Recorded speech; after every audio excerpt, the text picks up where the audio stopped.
அவங்க அத்தை வீட்டை காட்ட சொல்லி ஒரு டாட்டா சும்மா எடுத்துக்கிட்டு அந்த ஊரில் போய் நைட்டோட நைட்டாக அந்த பொண்ணை அங்கேருந்து கொண்டு வராங்க. ஆளை இறக்குற மாதிரியான அந்த குழாய்க்குள்ளே தலைகீழாக கட்டி இறக்குறாங்க. முதல் விருதாச்சலம் போலீஸ் ஸ்டேஷனுக்கு போய் இந்த மாதிரியான ஒரு தாக்குதல் நடந்துக்கிட்டு இருக்குது, எங்களால் வந்து போய் தடுக்க முடியாத நிலைமையில் இருக்கிறோம், எங்கள் கண்ணு முன்னாடியே எங்கள் பிள்ளைய வந்து அடித்து கொண்டுருவாங்க போல தெரியுது, அவங்க கொல்றதுன்னு திட்டமிட்டு முன்கூட்டியே விஷமெல்லாம் வாங்கி வச்சுருக்காங்க. அந்த அவங்களுடைய சாதி வன்மத்தை தணிச்சிக்கிறதுக்கு என்னென்ன வாய்ப்பு இருக்குதோ அது நவீன விஞ்ஞானம் வரைக்கும் போவாங்க. போலீஸுடைய ஒப்புதலோடு நடந்த படுகொலைகள் தான் இதை சொல்லணும். அந்த வகையில் கண்ணகி முருகேசன் படுகொலை தொடர்பாக உரிய நேரத்தில் அதை விசாரித்து புகாரை பதிவு செய்யாமல் இருந்ததற்காகவும் ஒரு பட்டியல் சாதியினர் மீது திட்டமிட்டே பொய் வழக்கு தொடுக்கப்படுகின்ற பட்சத்தில் அது பொய் வழக்கு என்று நிறுவனமானால் அந்த வழக்குக்கு என்ன தண்டனையோ அந்த தண்டனை அந்த பொய் வழக்கு தொடுத்த காவல்துறை அதிகாரிக்கு விதிக்கப்பட வேண்டும் என்று இருக்கிறது.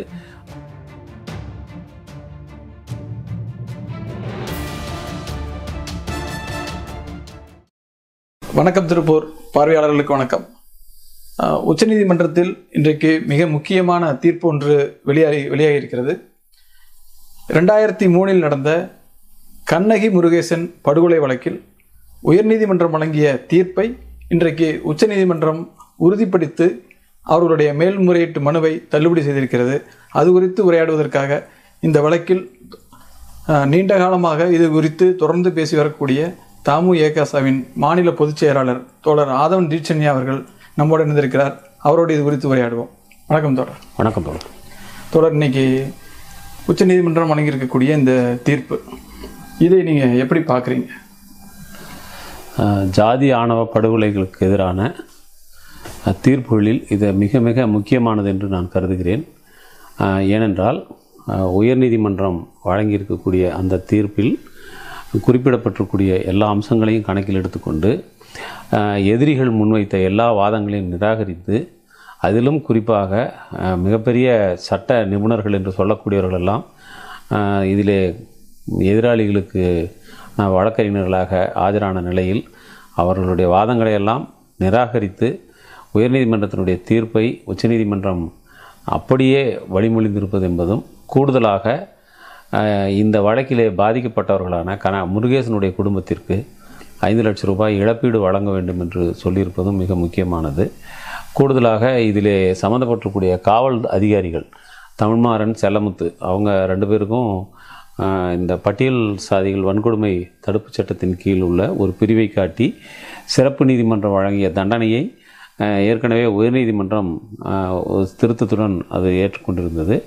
இப்போது உச்சநீதிமன்றமும் அதை அப்படியே ஏற்று இவர்களுக்கு தண்டனை உறுதி செய்திருப்பது என்பது மிக மிக முக்கியமான தீர்ப்பு. அந்த 73 பக்க தீர்ப்பையும் படித்து பார்த்ததில் உச்சநீதிமன்றம் இந்த சாதி ரீதியான ஆணவ படுகொலைகளுக்கு எதிராக ஒட்டுமொத்த சமூகமும் எவ்வாறு இயங்க வேண்டும் என்பதையும், அதிலும் குறிப்பாக காவல்துறை அரசு நிர்வாகம் எப்படி செயல்பட வேண்டும் என்பதற்கான பல்வேறு வழிகாட்டுதலையும் இதில் வழங்கியிருப்பதாக நான் கருதுகிறேன். இந்த தீர்ப்பில் எந்த மாதிரியான குற்றவாளிகளுக்கு எந்த மாதிரியான தண்டனைகள் அறிவிக்கப்பட்டிருக்கு? சிறப்பு நீதிமன்றம் எடுத்துக்கொண்ட அந்த விசாரணையில் 15 பேர் விசாரிக்கப்பட்டார்கள். ஆரம்பத்தில் அது வந்து பட்டியல் சாதிகள் மீதான வன்கொடுமை தடுப்புச் சட்டத்தின் கீழ் அமைக்கப்பட்ட சிறப்பு நீதிமன்றம், கடலூர் மாவட்ட சிறப்பு நீதிமன்றம். அந்த நீதிமன்றம் 15 பேர் மீது சிபிஐ, இந்த வழக்கிலே ஒரு கட்டம், இந்த பிரச்சனை ஒரு கட்டத்தில் சிபிஐயிடம் ஒப்படைக்கப்படுகிறது.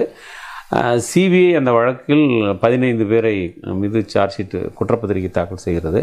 அந்த 15 பேரை விசாரித்த கீழமை நீதிமன்றம் அதிலே 2 பேரை விடுவித்து மீதி 13 பேருக்கு தண்டனை வழங்கியது. அந்த 2 பேர் யார் என்றால், கொல்லப்பட்ட முருகேசனுடைய உறவினர்கள், அவருடைய சித்தப்பாவும் இன்னொருத்தரும். அவர்கள் இதில் குற்றவாளிகளாக கருதப்பட முடியாது. இது திட்டமிட்டு அது உள்ளூர் போலீஸ் முதலிலே பதிந்த அந்த முதல் தகவல் அறிக்கையிலே அவர்கள் குற்றவாளிகளாக பதியப்பட்டார்கள். அது சிபிஐயும் அது தெரிந்தோ தெரியாமலோ அவர்கள் பெயரை இணைத்திருக்கிறது என்ற அடிப்படையில் அவர்கள் இருவரையும் சிறப்பு நீதிமன்றம் விடுவித்தது. அதுக்கு பிறகு உச்சநீதிமன்றத்துக்கு வருகிற போது, உச்சநீதிமன்றத்திற்கு மேல்முறையீட்டில் வரும்போது வேறு 2 அந்த வழக்கிலிருந்து விடுவிக்கப்படுகிறார்கள். ஆக 15இல் சிறப்பு நீதிமன்றம் 2 பேரை விடுவித்தது, உயர்நீதிமன்றம் 2 பேரை விடுவித்தது போக 11 பேர் இதில் குற்றவாளிகள் என்று தீர்ப்பளிக்கப்பட்டார்கள். சிறப்பு நீதிமன்றம் இந்த வழக்கில் எல்லோருக்குமே ஆயுள் தண்டனை, கண்ணகியினுடைய அண்ணன் மருதுபாண்டியன் மட்டும் தூக்கு தண்டனை என்று விதித்திருந்தது. உயர்நீதிமன்றத்திற்கு மேல்முறையீட்டில் வந்தபோது மருதுபாண்டியனுக்கு கொடுக்கப்பட்டிருந்த அந்த தூக்கு தண்டனை என்பது ரத்து செய்யப்பட்டு அது ஆயுள் தண்டனையாக குறைக்கப்பட்டது. இது எல்லாவற்றையும் எதிர்த்து தான் இவர்கள் உச்சநீதிமன்றத்துக்கு வந்தாங்க. இதில் குறிப்பாக இந்த தீர்ப்பு பொறுத்த வரைக்கும் நம்ம ஒரு தனித்துவமான, இந்திய அளவிலேயே தனித்துவமானது என்று குறிப்பிட்டு சொல்ல வேண்டிய ஒரு அம்சம், பட்டியல் சாதிகள் மீதான வன்கொடுமை தடுப்பு சட்டத்தில் ஒரு பிரிவு என்ன சொல்லுகிறது என்றால், ஒரு பட்டியல் சாதியினர் மீது திட்டமிட்டே பொய் வழக்கு தொடுக்கப்படுகின்ற பட்சத்தில் அது பொய் வழக்கு என்று நிறுவனமானால் அந்த வழக்குக்கு என்ன தண்டனையோ அந்த தண்டனை அந்த பொய் வழக்கு தொடுத்த காவல்துறை அதிகாரிக்கு விதிக்கப்பட வேண்டும் என்று இருக்கிறது. அந்த வகையில் கண்ணகி முருகேசன் படுகொலை தொடர்பாக உரிய நேரத்தில் அதை விசாரித்து புகாரை பதிவு செய்யாமல் இருந்ததற்காகவும், பாதிக்கப்பட்டவர்கள் புகாரளிக்க வந்தபோது அவர்களை உதாசீனம் செய்ததுடன் அவர்களை மிரட்டியது மட்டுமில்லாமல் இந்த வழக்கில் முதல் தகவல் அறிக்கை மிக தாமதமாக 8ஆம் தேதி ஜூலை மாதம் 2003 ஜூலை மாதம் 8ஆம் தேதி படுகொலைகள் நடக்கின்றன. அந்த படுகொலைகள் நடந்து கண்ணகி முருகேசன் இருவரும் கொல்லப்பட்டு அந்த உடல்கள் எரிக்கப்பட்டு கொண்டிருக்கின்ற ஒரு நேரத்தில் அங்கே அந்த எரிக்கப்பட்ட இடத்திற்கே ஒரு காவல் அதிகாரி சென்றதாக வாக்குமூலங்கள் இருக்கின்றன. அப்போ இந்த விஷயம்லாம் தெரிஞ்சும் கூட ஒரு 17ஆம் தேதி தான் முதல் தகவல் அறிக்கை எழுதுகிறாரு. அப்போ ஏன் இந்த காலதாமதம் அப்படின்னு பார்த்தீங்கன்னா, அந்த காவல் அதிகாரிகள் இருவரும், ஒரு செல்லமுத்துங்கிறவர் இன்ஸ்பெக்டர், தமிழ்மாறன் என்பவர் சப் இன்ஸ்பெக்டர், இவங்க 2 பேருமே இந்த பிரச்சனை தெரிந்தே இந்த மக்களுடைய முறையீடும் கூப்பாட்டையும் வேண்டுமென்றே நிராகரித்ததோடு அங்கே உள்ளூரில் இருக்கக்கூடிய ஆதிக்க சாதியினருக்கு ஆதரவாக செயல்படக்கூடியவர்களாக இருந்திருக்கிறார்கள் என்ற சூழலில் அவங்க பல்வேறு அழுத்தங்களுக்கு பிறகு வழக்கு பதியும் போது முருகேசனுடைய பெற்றோர்கள், அவருடைய தந்தை உள்ளிட்ட 4 பேரையும் கொலை செய்தவர்களுடைய, அதாவது கண்ணகியினுடைய தந்தை, அவருடைய சகோதரர், இன்னும் ஒருவர் அவங்க உறவினர், அப்போ 4 பேர், இந்த பக்கம் 4 பேர் அந்த பக்கம் 4 பேர்னு 2 பேர் தரப்பையுமே பின்னாடி, ஏன்னா இந்த பொதுவாக இந்த மாதிரி சாதிய விஷயங்கள் மோதல்கள் வருகிற போது ஒரு கட்ட பஞ்சாயத்து பேசுகிறதுக்காக போலீஸ் என்ன பண்ணுவாங்கன்னா எதிர் பெட்டிஷன் வாங்கிறது, இல்லைனா 2 பேர் மேலேயும் சமமான எண்ணிக்கையில் பதிவு பண்ணுறது. அப்போ பதிவு பண்ணி மாட்டினா நீ மாட்டுவ, அவங்களும் மாட்டுவாங்க, விட்டு கொடுத்து போங்கன்னு பேரம் பேசுகிறதுக்கும் கட்ட பஞ்சாயத்து பேசுகிறதுக்கும் தோதாக கீழமை நீதிமன்றத்தில் அந்த சிறப்பு நீதிமன்றத்துக்கு போகும்போது அவங்களுடைய எஃப்ஐஆரில் 8 பேர்னு போட்டு அனுப்புறது பண்ணுறாங்க. பண்ணி அதுக்கு மேலே கைதும் பண்ணி உள்ளே வச்சுருக்காங்க. அப்போது இது திட்டமிட்டே அந்த உள்ளூர் போலீஸ் அதிகாரிகள் செய்ததை கவனத்தில் எடுத்துக்கொண்டு சிறப்பு நீதிமன்றம் அவர்களையும் இதில் பொய் வழக்கு தொடுத்தது, அவர்களை அச்சுறுத்தி அவங்க இதை தடுத்தது. பிறகு வழக்கினுடைய தடயங்களை அளிக்கக்கூடிய வகையில், இந்த குற்றத்தினுடைய தடயங்களை அளிக்கக்கூடிய வகையில் 2 பிணங்களையும் எரித்த விஷயமும் தெரிஞ்சும் கூட எதுவுமே பண்ணாமல் இருந்தது. இந்த மாதிரியான விஷயங்கள் பிறகு அந்த உள்ளூர் கிராம நிர்வாக அலுவலரிடம் இந்த பிரச்சனைகளில் அவர் எப்படி போலீஸினுடைய வெர்ஷனை வருவாய் நிர்வாகத்துக்கும் மாவட்ட நிர்வாகம் தெரிவிக்கணும் அப்படின்னு ஃபோர்ஸ் பண்ணது, இப்படி பல விஷயங்களில் போலீஸும் இதில் சம்மந்தப்பட்டதாக இருக்குது. அதான் இதில் காவல்துறை குற்றவாளிகளுக்கு சாதகமாக நடந்திருக்கு அப்படிங்கிறது இன்னைக்கு உச்சநீதிமன்ற தீர்ப்பின் மூலமாக உறுதிப்படுத்தப்பட்டிருக்கு, அவங்களுக்கு தண்டனை அறிவிக்கப்பட்டிருக்கு. முன்னதாக இது இந்த கொலை முதல்ல எப்படி நடந்தது, அதோட பின்னணி என்ன அப்படிங்கிறத கொஞ்சம் சொல்லிட்டீங்கன்னா இன்னும் கொஞ்சம் புரிஞ்சுக்கிறதுக்கு சுலபமாக இருக்கும். கடலூர் மாவட்டம் விருதாச்சலம் பக்கம் இருக்கக்கூடிய குப்பநத்தம் புதுக்காலனியை சேர்ந்தவர் முருகேசன். அவர் ஒரு பட்டியல் சமூகத்து இளைஞர். கெமிக்கல் இன்ஜினியரிங் முடித்துவிட்டு பெங்களூரில் வேலை செய்கிறாரு. மாதம் ஒரு 7,000 ரூபா ஊதியத்தில் வேலை செய்கிறாரு. 2003 அதே அந்த குப்பநத்தம் புதுக்காலனிக்கு பக்கத்தில் இருக்கக்கூடிய புதுக்கூரப்பேட்டைங்கிற பகுதியை சேர்ந்த ஒரு வன்னிய குடும்பத்து பெண் கண்ணகி. அந்த பொண்ணு ஒரு பிகாம் பட்டதாரி, கூடுதலாக கூட்டுறவுத்துறையில் ஏதோ டிப்ளமோலாம் முடிச்சுட்டு இவங்க படிக்கிற காலத்திலேயே 2 பேருக்கும் காதல். ஒரு கட்டத்தில் அவங்க 2 பேரும் ஜூலை மாதம் 3ஆம் தேதி வாக்கில் கடலூரில் போய் பதிவு திருமணம் செஞ்சுக்கிறாங்க. பதிவு திருமணம் செய்து கொண்டு அவங்கவுங்க வீட்டுக்கே திரும்பி வராங்க. திரும்பி வந்து கொஞ்சம் உகந்த சூழல் ஏற்பட்ட பின்னாடி வெளியேறி போகிறது, அதுவும் குறிப்பாக திருப்பூருக்கு தான் வந்து செட்டில் ஆகிறதுன்னு அவங்க இருந்திருக்காங்க. வேறு கூடுதலான கொஞ்சம் வருமானத்துடன் கூடிய ஒரு வேலையை வந்து ஒரு திருப்பூரில் வந்து, ஏன்னா ஒரு கெமிக்கல் இன்ஜினியர், இங்கே இருக்கக்கூடிய டையிங் இந்த மாதிரி இதுக்குள்ள வேலை வாய்ப்பு தேடி இங்கே வந்து செட்டில் ஆகிறதுங்கிறத அவங்க திட்டம். அதுக்கான முயற்சியில் அவர் இருக்கிறப்ப தான் இந்த விஷயம் எப்படியோ தெரிய வருது, இவங்க திருமணம் செய்கிற விஷயம் தெரிய வருது. அப்போ வேறு வழி இல்லாமல் இவங்க 2 பேரும் வீட்டை விட்டு வெளியேறி இந்த பொண்ணை வந்து அவர் தன்னுடைய அத்தை வீடு, இவங்க இடத்துலேருந்து ஒரு 60-70 கிலோமீட்டர் தூரத்தில் இருக்கக்கூடிய மூங்கத்துறப்பட்டுங்கிற ஊரில் கொண்டு போய் இந்த பெண்ணை வந்து அங்கே தன்னோட அத்தை வீட்டில் இவங்களை கொண்டு போய் விட்டு வர்றாரு. விட்டுட்டு இவர் ஊருக்கு இவர் வராரு. ஆனால் அவங்க என்ன பண்ணுறாங்கன்னா, பெண்ணுடைய தகப்பனார், அவங்க அண்ணன், இவங்க எல்லாமே சேர்ந்து அவங்களுக்கு புரியுது என்ன அப்படின்ட்டு. புரிஞ்சு இவங்க குடும்பத்துக்குள்ளே போய் முருகேசனை தேடுறாங்க.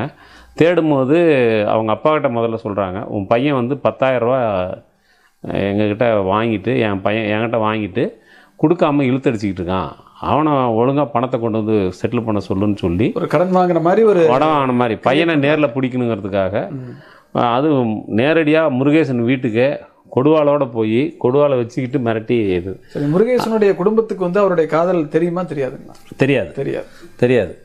அப்போ 10,000 ரூபா கேட்குறதுக்கு கொடுவாளோட வருவியான்னு சொல்லி வந்து கேட்டுட்டு, நாங்கள் பையன்கிட்ட கூப்பிட்டு வரோம், இல்லைனா வந்து நாங்கள் பணத்தை கொடுக்குறோம் அப்படின்னு சொல்லி இவங்க அப்பா சமாதானம் பண்ணி அனுப்பி வைக்கிறாரு. அதுக்கு பிறகு இது வந்து இந்த 3ஆம் தேதியே வந்து முன்னாடி நடக்குது, 3ஆம் தேதிக்கு முன்னாடியே நடக்குது. சரி. அப்போது 3ஆம் தேதி இவங்க போய் கல்யாணம் பண்ணிட்டு வந்து இவங்க தனித்தனியாக வீட்டுக்குள்ளே தானே வந்திருக்காங்க. சரி. இது வந்து அவங்க கல்யாணம் பண்ணிக்கிட்ட விஷயம் அவங்களுக்கு ஏதோ தெரிஞ்சோ தெரியாமலோ தான் இது வந்து ஃபஸ்ட்டு அவங்க இது பண்ணுது. ஆனால் இவங்க வெளியேறி போனதுங்கிற ஒரு சூழலில் பையனையும் பொண்ணையும் தேடி பிடிக்கிறதுக்காக பையன் எங்கே இருக்கிறான்னு கண்டுபிடிச்சா பொண்ணை கண்டுபிடிச்சிடலாங்கிற அடிப்படையில் தான் பணம் வாங்கிட்டு இல்லாமல் ஏமாற்றிட்டு இருக்கிறான், அவன் பையனை கூட்டுவா அப்படின்னு சொல்லி வந்து மிரட்டுறாங்க. அப்போ மிரட்டின சூழ்நிலையில் இவர் என்ன பண்ணுறாருன்னா, பையனை தேடி போகிறாரு.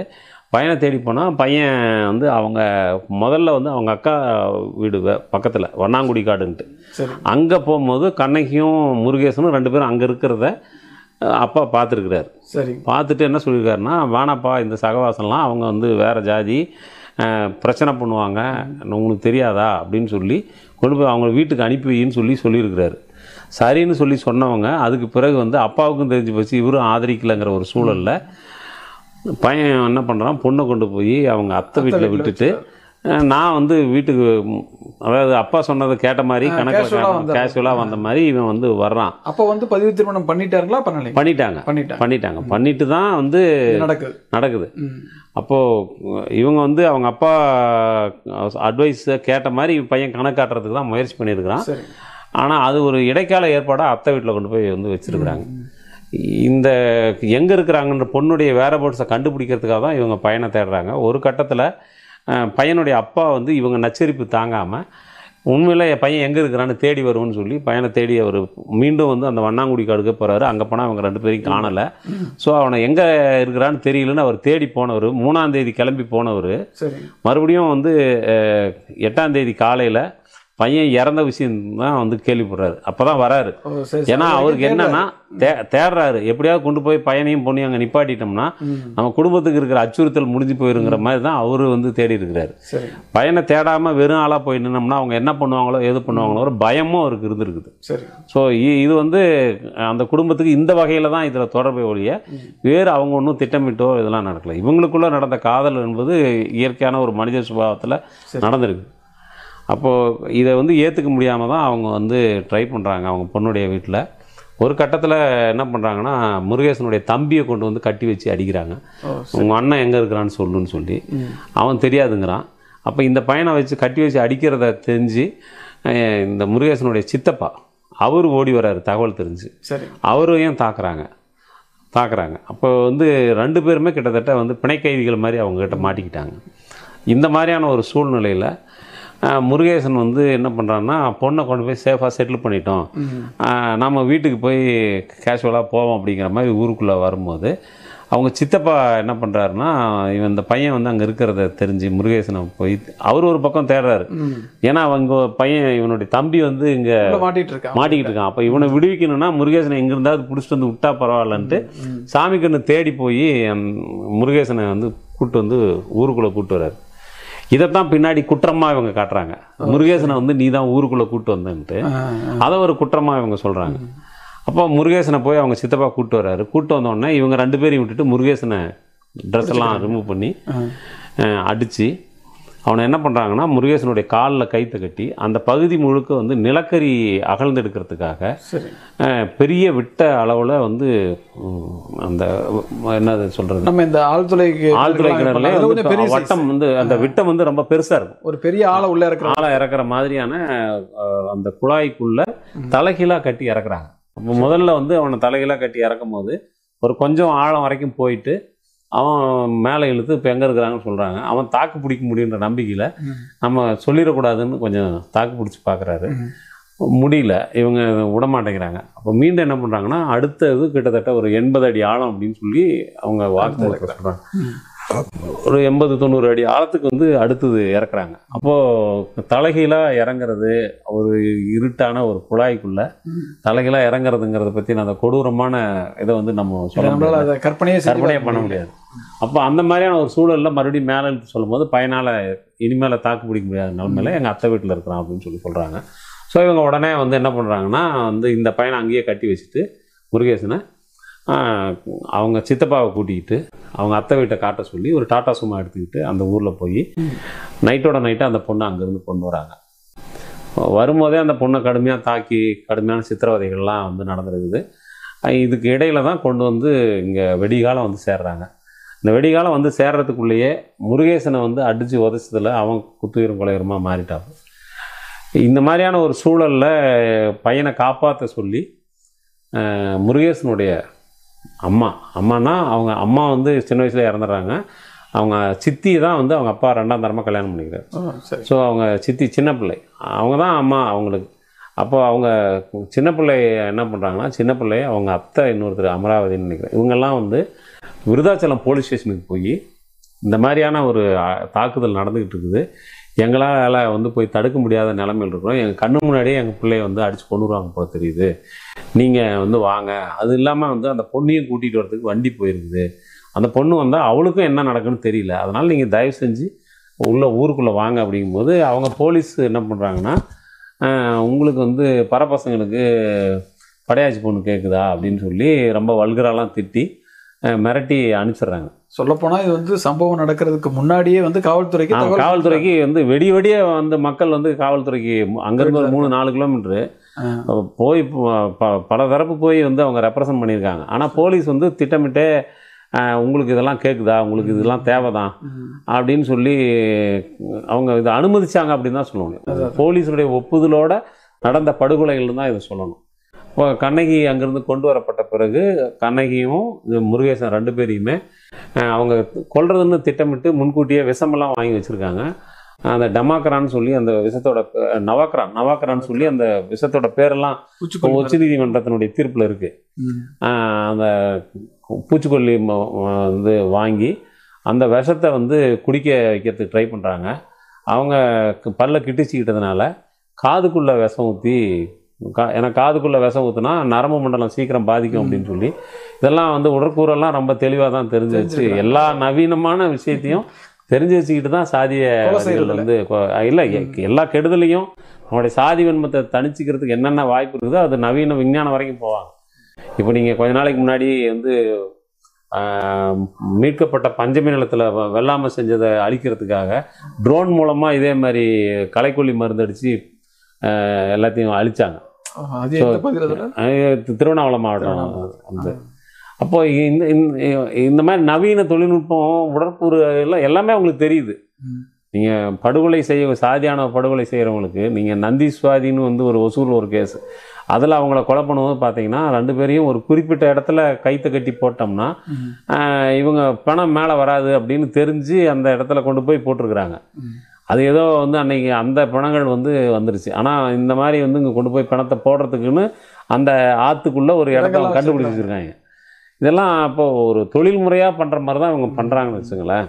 அப்போது இவங்க வந்து காதுக்குள்ளே விஷம் ஊற்றி 2 பேரும் சாகுறாங்க. ஒரு ஸ்டேட்மெண்ட்டில் என்ன சொல்கிறா அப்படின்னா, முருகேசனுடைய தம்பி அவங்க சாகலை, அவங்க உயிர் இருந்துச்சு, ஆனால் உயிருக்கும் போதே இவங்க கொண்டு போய் சுடுகாட்டில் எரிச்சிட்டாங்க அப்படின்னு தான் சொல்கிறார். ஸோ கிட்டத்தட்ட அவர் சொல்கிறத பார்த்தா உயிரோட எரிச்ச மாதிரி தான் நம்ம கணக்கில் வச்சுக்கணும். கண்ணகியை அவங்க சாதியினுடைய சுடுகாட்டில் வச்சு எரிக்கிறாங்க. முருகேசனை வந்து அவருடைய சமூகத்தை சேர்ந்த ஒருத்தரையே மிரட்டி நிர்பந்தம் பண்ணி அவருடைய பணத்தை எரிக்க வைக்கிறாங்க. கூட கூட்டிகிட்டு போகிறாங்க, சாட்சிக்கு ஒருத்தர் வச்சுக்கிறாங்க, கூப்பிட்டு போய் எரிக்க வைக்கிறாங்க. ஒரு தகவல் என்ன சொல்கிறாங்கன்னா, அதிகாலையில் மீண்டும் வந்து போலீஸ் ஸ்டேஷனுக்கு போய் முருகேசனுடைய குடும்பத்தார் கேட்டுக்கொண்டதுனால, ரொம்ப வலியுறுத்தினதுனால வருவாங்க அப்படின்ற எதிர்பார்ப்பு திரும்ப அவங்க போயிட்டு இருக்கிற சூழலில் போலீஸ் ஸ்டேஷன்லேருந்து ஒருத்தர் வந்து எரிந்து கொண்டிருந்த முருகேசனுடைய பணத்தை சூகால்லையே அப்படியே வந்து இடறி பார்த்துட்டு கிளம்பி போனதாக ஒரு தகவல் இருக்குது. இந்த மாதிரியாக வந்து அவங்க எரித்து கொல்லப்படுறது. முருகேசனுடைய பணம் வந்து வெந்து வேகாமல் இருந்த ஒரு சூழலில், அவருடைய நெஞ்சாங்கூடுலாம் வந்து எரியாமல் இருந்த ஒரு சூழலில் அவங்க குடும்பத்தை சேர்ந்தவங்கள வந்து தான் கட்டையெல்லாம் போட்டு எரிக்கிறாங்க.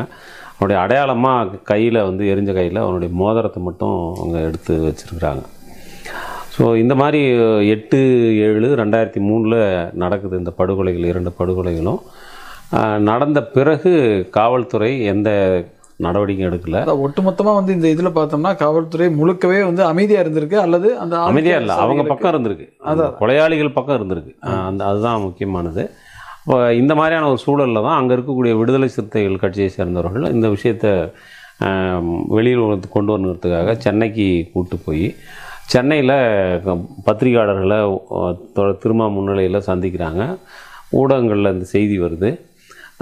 ஊடகங்கள்லாம் அந்த செய்தி வந்த பிறகு ஒரு நடவடிக்கை எடுத்தாக வேண்டுங்கிற ஒரு நிர்பந்தத்தில் தான் 17ஆம் தேதி ஒரு வழக்கு பதியப்படுது. முதல் தகவல் அறிக்கை சம்பவம் நடந்து ஒரு 9 நாள் கழிச்சு பண்ணுது. அதில் என்ன பண்ணுறாங்கன்னா, போலீஸு கண்ணகியினுடைய தந்தை, அவருடைய அண்ணன், அப்புறம் கூட 2 பேர் வன்னியர் சமூகத்தை சேர்ந்தவங்களும், அதே மாதிரி இந்த பக்கம் வந்து பார்த்திங்கன்னா முருகேசனுடைய தந்தையாரும் அவருடைய சித்தப்பாவும் சேர்ந்து தான் விஷம் கொடுத்தாங்க, அவங்க ஆளுங்களே தான் எரிச்சாங்க என்று சொல்லி இதுக்கு, அதாவது 2 பேரும் ஏதோ வந்து 2 குடும்பத்தாரும் சேர்ந்து அவங்க பிள்ளைங்களை எரிச்சிட்ட மாதிரி ஒரு கணக்கு கட்டுறதுக்காக 4 பேர்னு சொல்லி பிரித்து போட்டு எஃப்ஐஆரில் பதிவு பண்ணப்படுது. இதற்கு வந்து விஓவுடைய ஒப்புதலை பெறுவதற்கும் ஒரு பெரிய முயற்சி நடந்திருக்குது. இந்த மாதிரியான ஒரு சூழலில் நக்கீரன் பத்திரிகையில் அந்த செய்தி வெளியாகுது. நக்கீரனில் வெளியான செய்தியை பார்த்துட்டு வழக்கறிஞர் போ. ரத்னம் அங்கே வராரு. வந்து அவர் தான் இந்த பிரச்சனையில் தலையிட்டு உயர்நீதிமன்றத்தில் தனியார் ரிட்மெண்ட்லாம் ஃபைல் பண்ணி அதுக்கு பிறகு இந்த வழக்கு சிபிஐகிட்ட ஒப்படைக்கப்படுது. சிபிஐகிட்ட ஒப்படைச்ச பிறகு சிபிஐ 15 பேர் மீது குற்றப்பத்திரிகை தாக்கல் செய்கிறது. அந்த குற்றப்பத்திரிகையின் மீது சிறப்பு நீதிமன்றம், பட்டியல் சாதிகள் மீதான வன்கொடுமை தடுப்புச் சட்டத்தின்படி அமைக்கப்பட்ட அந்த சிறப்பு நீதிமன்றம், கடலூர் மாவட்ட சிறப்பு நீதிமன்றம் இந்த வழக்கை விசாரித்து கிட்டத்தட்ட 18 ஆண்டுகள் கழித்து தீர்ப்பு சொல்கிறாங்க. 2021 நினைக்கிறேன் அந்த தீர்ப்பு வரும்போது, 2021 தான் வருது. 2021 அந்த தீர்ப்பு வருது. அந்த தீர்ப்பு ரொம்ப பல வகைகளில் தனித்துவமான தீர்ப்பு. அதில் தூக்கு தண்டனை கொடுக்கப்பட்டது. முக்கியமான இதில் கண்ணகியினுடைய அண்ணன் மருதுபாண்டிக்கு, அவங்க அப்பா உள்ளிட்ட மற்றவர்களுக்கு ஆயுள் தண்டனை கொடுக்கப்பட்டிருந்தது. அதில் அந்த ஆயுள் தண்டனை கொடுக்கப்பட்டதை பொறுத்த வரைக்கும் 2 காவல் அதிகாரிகளும் நான் ஏற்கனவே சொன்ன மாதிரி இருந்தாங்க. இப்போ இதை தான் வந்து அவங்க உயர்நீதிமன்றத்துக்கு அப்பீலுக்கு போனாங்க. பொதுவாக இந்த தூக்கு தண்டனை, மரண தண்டனை இந்த மாதிரியான அரிதான சூழலில் கொடுக்கப்படுறதாக சொல்லி கொடுத்தாலும் கூட இது நிச்சயமாக மேல்முறையீட்டுக்கு போகும்போது அந்த தூக்கு தண்டனை என்பது ஆயுள் தண்டனையாக குறைக்கப்படுங்கிறது எதிர்பார்க்கப்பட்ட ஒன்று தான். அதிக வாய்ப்பு இருக்குதுன்னு வந்து எதிர்பார்க்கப்பட்ட ஒன்று தான். அதுதான் நடந்துச்சு. கூடுதலாக இந்த உயர்நீதிமன்றத்துக்கு போனப்போ காவல்துறை அதிகாரிகளில் இன்ஸ்பெக்டருக்கு கொடுத்த அதே தண்டனையை அவருக்கு கீழே இருக்கக்கூடிய சபார்டினேட்ன்ற முறையில் எஸ்ஐக்கும் கொடுத்துருக்க வேண்டியதில்லைங்கிற முறையில் அவருக்கு மட்டும் ஆயுள் தண்டனை என்பது 2 ஆண்டு தண்டனையாக குறைப்பு நடந்துச்சு. எஸ்ஐ தமிழ்மாறனுக்கு. அந்த செல்லமுத்துங்கிற இன்ஸ்பெக்டருக்கு, அவர் அப்போ இன்ஸ்பெக்டராக இருந்தவர் விருத்தாச்சலத்தில், அவருக்கு வந்து அதுக்கு பின்னாடி அவர் டிஎஸ்பியானோ வந்து இருந்தார்னு சொன்னாங்க. அவருக்கு ஆயுள் தண்டனைங்கிறது உறுதி செய்யப்பட்டுச்சு. இப்போ இதன் மீது தான் இவங்க மீதி இருக்கிற அந்த 11 பேரும் உச்சநீதிமன்றத்துக்கு மேல்முறையீட்டுக்கு போனாங்க. இந்த மேல்முறையீட்டின் மீது தான் உச்சநீதிமன்றம் இன்றைக்கு தீர்ப்பு வழங்கியிருக்கிறது. உயர்நீதிமன்றம் வழங்கி அந்த தண்டனையை உறுதி செய்து இப்படி மேல்முறையீட்டு மனுவை தள்ளுபடி செய்திருக்கிறது. கூடுதலாக உச்சநீதிமன்றம் இந்த வழக்கில் இந்த குற்றவாளிகள் தரப்பில் ஆஜரான சட்ட நிபுணர்கள் அவர்கள் முன்வைத்த பல்வேறு வாதங்களை மறுப்பதற்காக உச்சநீதிமன்றம் ஏராளமான முந்தைய தீர்ப்புகள், பல்வேறு உயர்நீதிமன்றங்கள் உச்சநீதிமன்றத்தினுடைய முந்தைய தீர்ப்புகளை எல்லாம் வந்து மேற்கோள் காட்டி இந்த விஷயத்தெல்லாம் இது பண்ணுறாங்க. அதில் குறிப்பாக இவருடைய முருகேசனுடைய குடும்பத்தைச் சேர்ந்தவர்கள், அவருடைய அம்மா, அப்புறம் அவங்க அத்தை, அக்கா, இவங்கெல்லாம் சொன்ன சாட்சியங்களையெல்லாம் எடுத்துக்கூடாது. ஏன்னா அவங்கெல்லாம் க்ளோஸ் ரிலேட்டிவ்ஸு, அதனால் ரிலேட்டிவ்ஸோட விட்னஸை எடுத்துக்கூடாதுன்னு சொல்கிறாங்க. அந்த அதை பொறுத்த வரைக்கும் உச்சநீதிமன்றம் அவங்க க்ளோஸ் ரிலேட்டிவ்ன்றதுக்காக விட்டுற முடியாது, அவங்க வந்து நேச்சுரல் விட்னஸ் அப்படின்னு சொல்லி அவங்கள எடுத்துக்கணும்னு சொல்கிறாங்க. ஏன்னா ஒரு வீட்டுக்குள்ளே வந்து ஒரு படுகொலை நடக்குது, ஒரு தாக்குதல் நடக்குதுன்னா இமீடியட்டாக அதை பார்க்கறதுக்கான வாய்ப்பு யாருக்கு இருக்குது? அவங்க வீட்டில் இருக்கிறவங்க தான் இருக்குது. அப்போ அவங்க தான் நேச்சுரல் இதை விட்னஸாக இருக்க முடியும் என்று சொல்லியிருக்கிறாங்க. சாட்சியங்கள் சட்டத்தில் வந்து அதையெல்லாம் மேற்கோள் காட்டி ஒரு முக்கியமான விளக்கத்தை சொல்லியிருக்காங்க. அதே மாதிரி சில பேர் வந்து ஹாஸ்டைல் ஆகிருக்காங்க. அதாவது சிலர் சொல்லக்கூடிய சாட்சியங்கள் புரல் சாட்சியம் மாதிரி இருந்திருக்குது. அந்த புரல் சாட்சியத்தை பொறுத்த வரைக்கும் அவங்க புரல் சாட்சியன்ற ஒரு சொல்ல வந்து அதை அவங்க ரொம்ப கேலிக்குரிய விஷயமாக தான் வந்து உச்சநீதிமன்றம் சொல்லுது. அப்படி பார்க்க முடியாது. ஒரு சாட்சியம் வந்து முதல்ல கொடுக்கக்கூடிய அவங்களுடைய வாக்குமூலத்திற்கும் பிறகு வந்து அவங்க பிறல் சாட்சியமாக மாறி கொடுக்கக்கூடிய வாக்குமூலத்துக்கும் இப்படி சொல்லிட்டதுனாலே நீங்கள் அதை நிராகரிச்சிட வேண்டிய அவசியம் இல்லை. அரசு தரப்பு சாட்சியாக அரசு தரப்பினால் ப்ராசிக்யூஷன் தரப்பினால் முன்வைக்க அவங்க சாட்சியம் வச்சாலையும் கூட அவங்க புரல் சாட்சியமாக மாறுகிற போது அவர்களிடமிருந்து உண்மையை வரவழைப்பதற்காக குறுக்கு விசாரணை செய்வதற்கு ப்ராசிக்யூஷன் தரப்புக்கு உரிமை இருக்குது அப்படிங்கிறதுக்கு நிறைய இதெல்லாம் வந்து சொல்லியிருக்காங்க. இதெல்லாம் படிக்கும்போது நம்ம ஒரு போதுமான சட்ட அறிவுலாம் இல்லாத நமக்கே கூட உச்சநீதிமன்றம் இவ்வளவு எளிமையாக ஒரு தீர்ப்பை வந்து சொல்ல முடியும் அப்படிங்கிற மாதிரி சொல்லியிருக்கு அப்படிங்கிற மாதிரி எனக்கு படிக்கும்போது இந்த வியப்பாக தான் இருந்துச்சு. நிறைய அவங்களுடைய அப்சர்வேஷனில் இந்த சாதியானவ படுகொலைகள், பெண்ணினுடைய வாழ்க்கை துணை தேர்ந்தெடுப்பதற்கு இருக்கக்கூடிய அந்த உரிமை, இதெல்லாம் எப்படி மறுக்கப்படுதுங்கிற விஷயத்தை வந்து கூடுதலாக பேசியிருக்காங்க. அதை மாதிரியே வந்து காவல்துறை எப்படி நடந்துக்கணும் அப்படிங்கிறத பற்றி எங்களுக்கு யாருமே புகார் கொடுக்கல அப்படின்லாம் வந்து சொல்கிறாங்க. புகார் கொடுக்கலனாலையும் உங்களுக்கு தெரிஞ்சால் நீங்கள் வந்து பண்ண வேண்டிய வேலை என்ன அப்படிங்கிறத பற்றி அதுக்கு முந்தைய தீர்ப்புகள் இதெல்லாம் வந்து கோட் பண்ணி சிஆர்பிசியில் என்ன நமக்கு வழிகாட்டுதல் கொடுத்துருக்குது, இந்த மாதிரி நிறைய விஷயங்களை இந்த தீர்ப்பில் வந்து விவாதிச்சிருக்கிறாங்க. ரொம்ப பொருட்படுத்தி நம்ம பார்க்க வேண்டிய ஒரு தீர்ப்பு. இது வந்து கிட்டத்தட்ட நாட்டுக்கே இது வந்து ஒரு முன்மாதிரியான ஒரு தீர்ப்புன்னு கூட நம்ம எடுத்துக்கலாம் இல்லைங்களா? நிச்சயமாக வந்து ஏன்னா நீங்கள் ஜாதியானவ படுகொலைகள் பொறுத்த வரைக்கும் அதை செய்யக்கூடியவர்களுக்கு சட்டம் இப்படிலாம் இருக்குன்னு அவங்களுக்கு தெரியுமா தெரியாதான்லாம் அவங்க நம்ம யோசிக்க வேண்டியதில்லை. என்னமோ இருக்கட்டும் அப்படின்ற இடத்துலேருந்து தான் பண்ணுறாங்க. இதில் என்னென்னா அந்த ஊர் மக்கள் முழுக்க சேர்ந்து கிட்டத்தட்ட இது ஒரு கூட்டு படுகொலை மாதிரி தான் நடக்குது. ஆணவ படுகொலைகள் ஒன்று குடும்பத்தார் அனைவரும் சேர்ந்து நடத்தக்கூடிய கூட்டு படுகொலைகள், அல்லது அந்த சாதி அமைப்புகள் சேர்ந்து பண்ணக்கூடியது, அல்லது சொந்த பந்தம்லாம் சேர்ந்து பண்ணக்கூடியது. அப்போ இதில் ஒன்றுக்கும் மேற்பட்டவர்கள் சம்மந்தப்படுகிறார்கள். அப்படி சம்மந்தப்படும் போது அவங்களுடைய யாராவது ஒருத்தராவது ஒரு விதிவிலக்காக இதை பற்றி யோசிக்கிறாங்களா அப்படிங்கிற கேள்வியெல்லாம் நமக்கு இருக்குது. இந்த இவங்க 2 பேரையும் நடந்த இந்த படுகொலையில் கூட வந்து யாரோ ஒருத்தர் வந்து போலீஸ் ஸ்டேஷனுக்கு ஃபோன் பண்ணியிருக்கிறாரு. கண்ணகியினுடைய ஊர் பகுதியை சேர்ந்த ஒருத்தர், யாரோ ஒருத்தர், அவர் ஏதோ ஒரு மனசாட்சி உறுத்தியோ அல்லது வந்து ஒரு இறக்க சுகாதத்திலையோ ஐயோ அப்படி நம்ம கண்ணு முன்னாடி 2 உயிர் போகிறத எப்படி நம்மளும் சகிச்சுட்டு பார்த்துக்கிட்டு இருக்கிறதுன்னு நினச்சோ என்னோ வந்து ஒருத்தர் காவல்துறைக்கு ஃபோன் பண்ணியிருக்கிறாரு. அதெல்லாம் அவங்க சொல்லியிருக்காங்க, பதிவு பண்ணியிருக்காங்க. உச்ச தீர்ப்பில் இல்லை, நாங்கள் நேரில் அங்கே போயிருந்தப்போ தெரியும். நீங்கள் இருந்திருக்கிறீங்க. ஆமாம், நாங்கள் உண்மையறியும் குழு போனது வந்து பார்த்தீங்கன்னா அது 2003 படுகொலை நடந்துச்சு. நாங்கள் போனது 2007 நம்ம போனோம். அதுக்கு போகிறதுக்கான காரணம் என்னென்னா, ஏன்னா நான் 4 வருஷம் கழிச்சு என்ன உண்மையை நாங்கள் போய் கண்டுபிடிக்க முடியும். என்னென்னா அந்த குடும்பத்தின் மீது தொடர்ச்சியாக ஒரு அச்சுறுத்தல் அந்த குடும்பத்துக்கு இருந்துச்சு. அப்போ ஒரு சின்ன கிராமத்தில் நம்ம வந்து ஒரு ஒடுக்கப்பட்ட சமூகத்தை சேர்ந்த நம்ம வந்து இப்படி ஒரு சிக்கலில் மாட்டியிருக்கிறோம். நமக்கு வந்து ஒரு வழக்கறிஞர் ரத்தனம்னு ஒருத்தர் வந்து போகிறாரு, அது தவிர வேறு யார் நமக்கு வந்து ஒரு ஆதரவாக யாரும் இல்லையே அப்படின்ற அந்த மக்கள் வந்து மன உறுதி விட்டுறக்கூடாது. அவங்க சரி எல்லாருமே நமக்கு ஒரு ஆதரவாக இருக்கிறாங்க அப்படின்னு அவங்க ஒரு நம்பிக்கையோடு இந்த பிரச்சனையை அணுகணும். அதுக்கான ஒரு தைரியத்தை வந்து ஒரு மன வலிமை அவங்களுக்கு வரணும். அப்படிங்கிறதுனால எல்லா தரப்பு ஆட்களும் வந்து உங்களுக்கு ஆதரவாக இருக்கிறாங்கன்னு அவங்களுக்கு ஒரு நம்பிக்கை ஊட்டுறதுக்காக வழக்கறிஞர்கள், பேராசிரியர்கள், எழுத்தாளர்கள் இப்படி எல்லாரையும் தேர்வு பண்ணி ரத்தனம் கூப்பிட்டு போனார். நாங்கள் அங்கே போனப்போ அந்த மக்கள் என்ன நடந்துச்சுங்கிறத அந்த குடும்பத்தாரும் அங்கே இருக்கக்கூடிய மற்றவர்களும் எங்கள்கிட்ட பகிர்ந்துக்கிட்டாங்க. அப்போ அந்த பகிர்ந்து கொண்ட அந்த விஷயங்களை நாங்கள் கேட்டுட்டு வந்த பிறகு அந்த குழுவில் ஒருவனாக நானும் போயிருந்தேன். அப்போது நான் போயிட்டு வந்தபோது அந்த மக்கள் அவங்க குடும்பத்தாரும் உறவினர்களும் என்ன சொன்னாங்களோ அதை எல்லாத்தையுமே அப்படியே பதிவு பண்ணி நான் சாம்பலாகும் மிஞ்சாதவர்னு ஒரு கட்டுரை வந்து எழுதியிருந்தேன். அந்த அளவில் தான் இதில் நான் தொடர்புடையவனாக இருந்திருக்கேன் ஒழிய நாங்கள் போய் தனியாக ஒரு உண்மையை நாங்கள் கண்டறியல. ஏன்னா அதுக்கு முன்னாடியே வழக்கறிஞர் ரத்தனம் தலையிட்டு சிபிஐக்கு போய் சிபிஐ வந்து ஒரு பெரிய அளவில் விசாரணையெல்லாம் பண்ணியிருக்காங்க. அந்த மக்களுக்கு ஒரு பாதிக்கப்பட்டவங்களுக்கு ஒரு அனுசரணையாக நம்ம இருக்கிறோம் அப்படிங்க ஒரு ஒருமைப்பாட்டை தெரிவிக்கிறதும் அவங்களுக்கு தைரியம் சொல்கிறதுக்காக தான் நாங்கள் போனோம். அது உண்மையறியும் குழுன்னு கூட நம்ம சொல்ல முடியாதுன்னு நினைக்கிறேன்.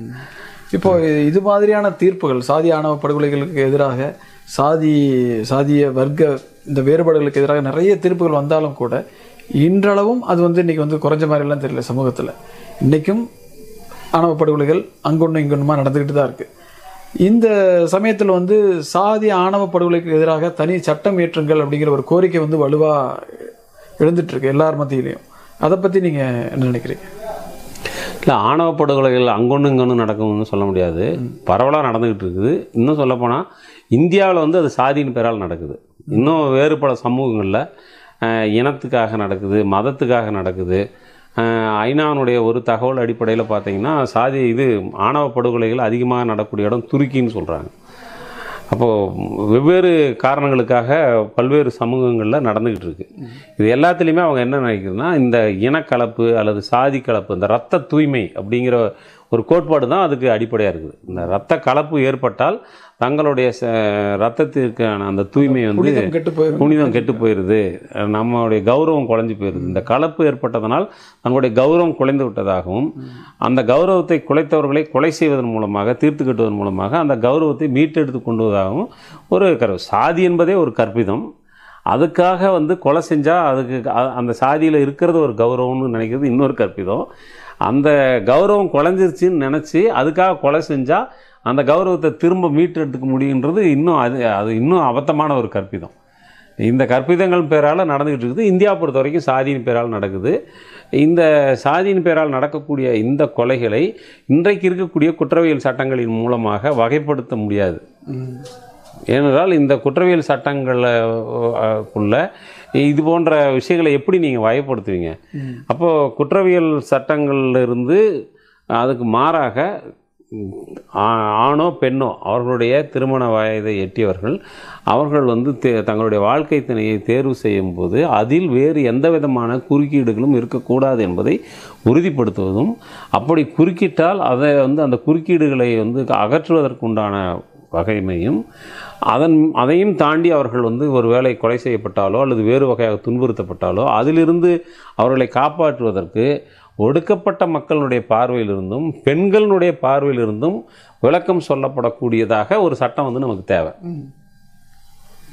அவங்க பார்வையிலிருந்து சொல்லப்படணும். இது வந்து அது அல்லாமல் குற்றவியல் சட்டங்கள்னால் இது ஒரு 10ஓட 11 நடக்கக்கூடிய ஒரு கொலையாக கருதி கொண்டு நீங்கள் இந்த விஷயத்தை அணுகிறதுனால தான் 18 வருஷம் காத்திருக்க வேண்டியிருக்கு.